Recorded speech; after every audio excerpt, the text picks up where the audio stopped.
തളിപ്പറമ്പിലെ കുരുന്നുകളുടെ സ്നേഹത്തിൽ തളിർത്ത പുഞ്ചിരിയുമായി ആഗ്രയിലെ ആരതി ശർമ്മയുടെ 4 മക്കൾ വീണ്ടും സ്കൂളിലെത്തി. വൃക്ക വിറ്റ് മക്കളെ പഠിപ്പിക്കാനൊരുങ്ങിയ ആരതി ശർമ്മയ്ക്ക് ജെയിംസ് മാത്യു എംഎൽഎയും 150-ലധികം സ്കൂളുകളിലെ കുട്ടികളും ചേർന്നാണ് പഠന സഹായം എത്തിച്ചത്. ആരതി ശർമ്മയുടെ ദുരവസ്ഥയെക്കുറിച്ചുള്ള ന്യൂസ് 18 വാർത്തയായിരുന്നു ഇതിന് വഴി തുറന്നത്.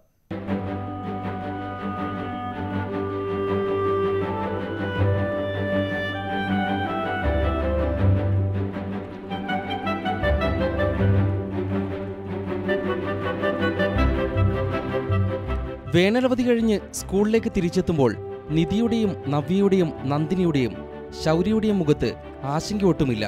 ഫീസടക്കാത്തതിന് അധ്യാപകർ ക്ലാസ്സിൽ നിന്ന് ഇറക്കിവിടുമെന്നോ സഹപാഠികൾ കളിയാക്കുമെന്നോ പേടിയില്ല. തികഞ്ഞ ആത്മവിശ്വാസത്തോടെ അക്ഷരലോകത്തേക്ക് തിരിച്ചെത്താൻ തുണയായ തളിപ്പറമ്പിലെ സ്കൂൾ വിദ്യാർത്ഥികൾക്കും ജെയിംസ് മാത്യു എംഎൽഎക്കും ന്യൂസ് 18നും ഈ കുട്ടികളുടെ സമ്മാനം നിറഞ്ഞ പുഞ്ചിരി.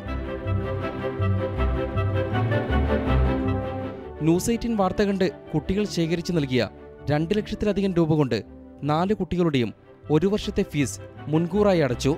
3 മാസത്തെ കുടിശ്ശികയും അടച്ചു തീർത്തു. പഠിച്ചു ഡോക്ടറാകണമെന്ന ആഗ്രഹത്തിന് പുതിയ ജീവൻ നൽകിയ നിധി ഭരദ്വാജ് ഇക്കുറി 9ാം ക്ലാസ്സിലാണ്. കളക്ടറാകാൻ ആഗ്രഹിക്കുന്ന നന്ദിനി 5ാം ക്ലാസ്സിൽ. 2ാം ക്ലാസ്സിലേക്ക് പാസ്സായ നവ്യ ഭരദ്വാജിനെ പോലീസ് ഉദ്യോഗസ്ഥയാകാനാണ് മോഹം. നവ്യയുടെ അതേ ക്ലാസ്സിൽ പഠിക്കുന്ന സഹോദരൻ ശൗര്യയ്ക്ക് സൈനിക വേഷമണിഞ്ഞ് അതിർത്തി കാക്കണം. ഫീസടക്കാൻ കഴിയാത്തതിനെ തുടർന്ന് ആരതി ശർമ്മയുടെ മക്കൾക്ക് മുന്നിൽ അടഞ്ഞ വിദ്യാഭ്യാസത്തിന്റെ വാതിലാണ് വീണ്ടും തുറന്നത്.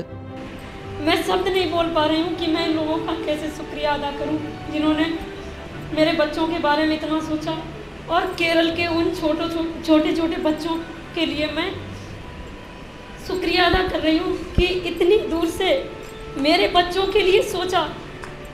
इतने मासूम दिल हैं उनके जो उन्होंने ये सोचा कि हम पढ़ रहे हैं तो ये मेरे भाई बहन भी पढ़े. ആഗ്രയിൽ പണം കൈമാറാനെത്തിയ തളിപ്പറമ്പിലെ അധ്യാപകർ പഠനത്തിനായി കുട്ടികളെ കേരളത്തിലേക്ക് ക്ഷണിച്ചത് കുടുംബം മറന്നിട്ടില്ല. സെന്റ് ക്യൂൻ മേരി സ്കൂളിലെ പഠനത്തിന് തടസ്സമുണ്ടായാൽ കേരളത്തിലേക്ക് വരാൻ ഇവർ തയ്യാർ. ഏതായാലും സ്വപ്നങ്ങൾ തിരിച്ചു നൽകിയ കുരുന്നുകൾക്ക് സ്നേഹത്തിന്റെ ഭാഷയിൽ നന്ദി പറയാൻ ആരതി ശർമ്മയുടെ കുടുംബം ഓണക്കാലത്ത് തളിപ്പറമ്പിലെത്തും. M Unnikrishnan, news 18, Delhi.